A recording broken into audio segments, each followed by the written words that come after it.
Shana Anderson, a financial analyst with Key Management Group, and in today's video, I am going to give you a quick demonstration of what you can expect during an AFA compensation design meeting.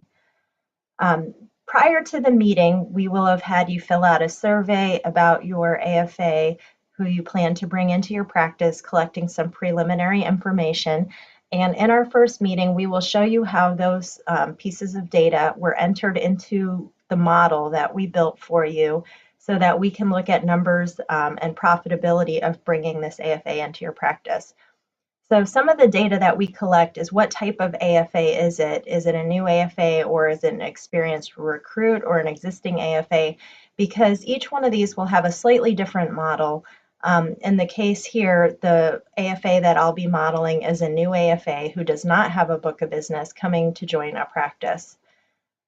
We also ask you what kind of clients the AFA will be servicing. Will they be servicing their own book of business that they brought in, clients who they had an existing relationship with? Will they be servicing clients who they market to and recruit into the practice? Or will they be servicing clients who belong to the practice that they're now going to be the face to the client, the servicing advisor, or a hybrid of different types of clients? In this case, the one that we modeled here, this new AFA will be servicing both clients that they bring into the practice as well as some of the practice clients who will be assigned to the AFA for servicing. We try to estimate what levels of GDC the AFA will have from their different sources. In this model, we ran $50,000 of GDC for their own clients and $75,000 of GDC for the practice client, so a total first year GDC of $125,000. We also help the advisors figure out a payout grid, and a lot of times we incorporate two different payout grids because we're trying to incentivize different behaviors with different payout grids, and that was the case in this one that we modeled here. Instead of one flat payout rate, we had two different payout rates depending on the type of client, and on top of that, the AFA wanted a base salary. And so what we did in this situation is the base salary for the AFA would be $50,000, which means no matter what they wrote in terms of GDC, they would be paid at least $50,000. Now, we started the payout grid for the clients that the AFA recruited into the practice at 50%, and for the practice clients that were assigned to the AFA, we started with a payout rate of 45%.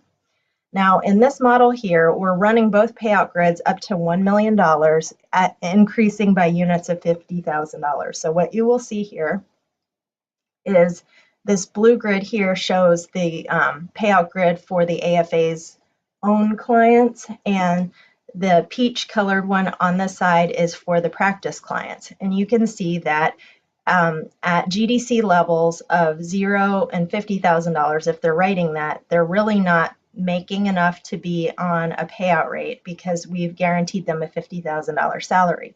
And so that $50,000 salary will apply until they hit the $100,000 GDC mark, at which point they will move to the payout grid and they will see a 1% increase for every $50,000. Now, each one of these variables is adjustable, and we often tweak these during the meeting because we are trying to achieve different results. Over here on this side, we have a payout rate of 45%, and after that, it'll start going up. We would probably tweak this in the meeting with the advisor because this appears to be moving up a little bit quicker than we would normally see. This helps us estimate the AFA's income at different GDC levels. The other thing we look at is whether this person will be classified as an employee or a contractor, because each one of those has different expenses affiliated with it. And so we look at costs such as practice acquisition, office rent, practice support, marketing.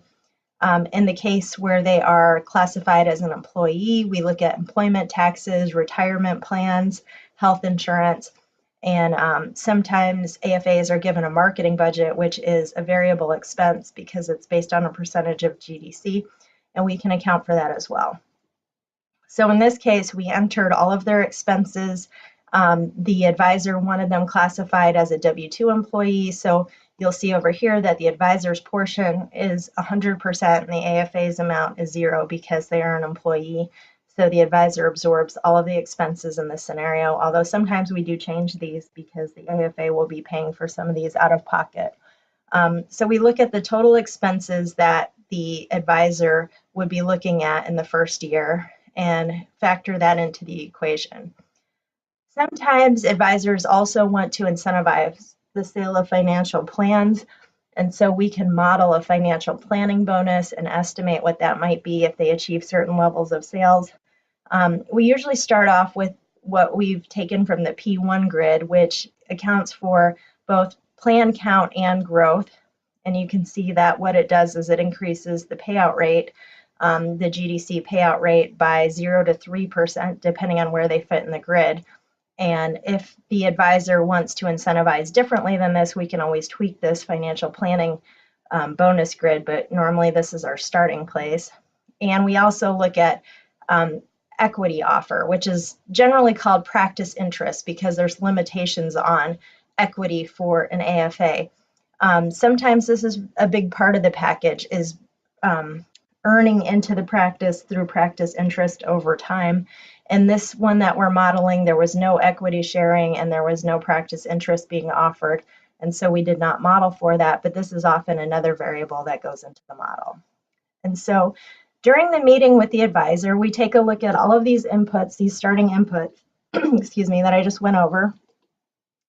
And really what we are trying to see is what is the profitability of bringing the advisor or the AFA into the advisor's practice? When does it become profitable? In a situation like this one where you have two different payout grids, we have to look at how these two grids will work together. In some cases, the AFA will earn the salary from this grid plus whatever they make on this grid. In other cases, they will not make anything more than the salary until the advisor has broken even on the salary that they are paying them. There's any combination of ways that we can arrange it in the model to look at profitability. In this case, though, we have it set up where they are making the payout, the $50,000 from the salary, plus they are earning the GDC payout from the practice's clients.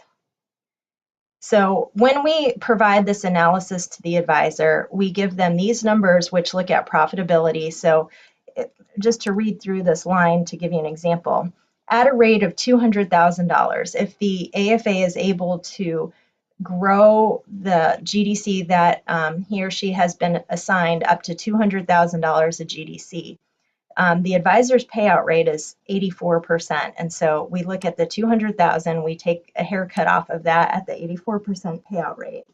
Then we look at the payout to the AFA at that level. At that point, they'd be at a 48% payout rate. So the estimated income to the AFA off of that 200,000 would be 96,000. Plus, if they earn the financial planning bonus, the maximum bonus they could achieve would be $6,000. The fixed expenses that the advisor would have to pay are here. Here are the variable expenses. And so the net income to the practice at a level of $200,000 GDC would be this amount with a profitability of 10 to 13%.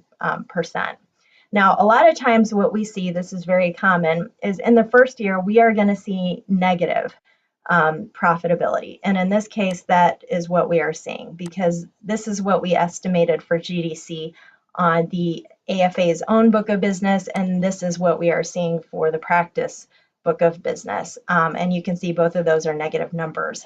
So the main thing that we want to look at in this situation is what happens in years 2, 3, 4, and 5. So one of the things that we like to model is how much growth do we anticipate from these sources of GDC that are the AFA is going to be responsible for. In this case, the AFA is starting at $50,000 for their own clients, but we expect them to be very aggressive about that. And so the advisor wanted to estimate 100% growth between then and year 2. So they have doubled their GDC for that source. Now, for the practice clients, The advisor was assigning the lower end clients, and so he did not expect that much growth between year 1 and year 2 for the clients being assigned, so we ran it at 10% growth. And so the total GDC from year 1 went from 125 to 182. And you can see we modeled this out further years 3, 4, 5. The other thing that we can do is we can adjust the expenses in future years. You can see a lot of times we see an increase in or decrease as the practice becomes more profitable. As the AFA becomes more profitable, a lot of the expenses are variable, and so they tend to go up. And so it's not uncommon to see expenses go up as well as GDC goes up. And really what we are looking at is down here. We've talked about the income to the AFA and their expenses. And sometimes also there's a change in the payout rate for the advisor because the AFA's business is running through their business, and it might bump them up from maybe 84 to 85. And so we'll see growth in that way too. But really what we want to look at down here is, after you account for the income and the expenses and the payouts and all of that, what is the net profitability to the practice? In the first year, again, it's not uncommon to see this negative, but we want to see it start to turn positive in years 2, 3, 4, 5 because of growth. And in this case, it does. So in year 2, the advisor is still not completely whole based on our projection because they were out 23,000, almost 24,000 the first year, and in the second year, they're netting 20,000. But in years 3, 4, and 5, it becomes a more profitable arrangement for the advisor to bring this AFA into their practice.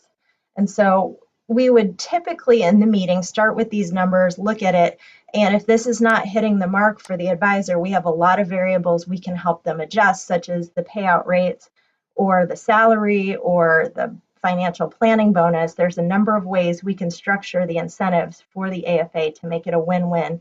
So we can put a package in front of the AFA that's very attractive and also ensure that this is a winning proposition for the advisor to bring the AFA into their practice. And so after we adjust these and get these to a level, we'll tweak them in real time and look at, changing the payout rates or perhaps changing the brackets, all of these things. Once we get it to a point where the advisor is comfortable, what they will walk away with from this meeting is a modeled scenario. I'll call this scenario 1. And then they will get a PDF that is both internal facing for the advisor to have their own set of numbers, and also one that has been scrubbed of profitability data and just looks at the package for the AFA. So in this case, we have some explanation about our assumptions and about the model in here. Up here, you'll see profitability analysis. These are really internal facing numbers for the advisor to look at the profitability rate at different levels of production. But we also have in here the AFA income analysis.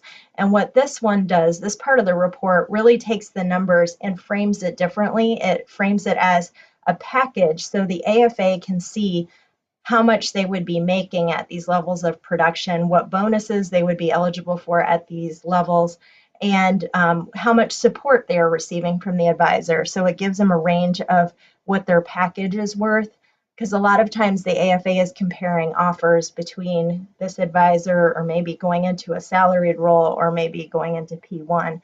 And so we want to frame the numbers in a way that helps them compare the package to other offers that are on the table. We also have the projection model in here with the profitability page for the 5-year period, as well as some charts and graphs that help model the growth over time and what you would expect in the next 5 years if the AFA is able to grow the client base that they have been assigned. So this is a brief introduction. Obviously, in the meeting, we go much more in depth on all of this, but hopefully it gives you a good idea of what to expect in the first meeting and the types of things that we discuss. Thank you.